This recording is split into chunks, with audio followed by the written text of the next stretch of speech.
ગામડામાં અમારે ત્યાં શાકભાજી વાળા નીકળે અને એમાં એક દી શાકભાજી વાળો નીકળ્યો ને તો એક ભાઈ પૂછ્યું કે કુણા રીંગણા છે?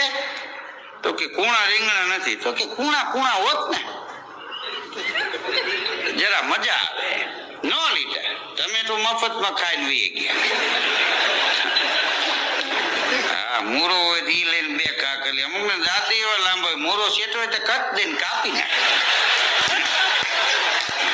સારું આવ્યું લાગે એમ કઈ કટ દઈને કટકી વાર ઈ મોટા મોટા શરદી કફ નો થાય ને એમાં એને તો આ બધું મફતમાં ધરણેથી બોલાવવાની. તે રીંગણા વાળાને એમ થયું કે હવે આનું કઈ કરવું જોઈએ.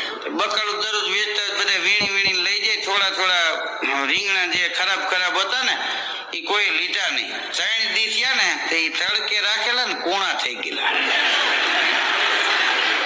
ત્રીજે દી નીકળો, હાલો બકાલું રીંગણા આવી ગયા. તે ઓલા બાપા કે કુણા છે?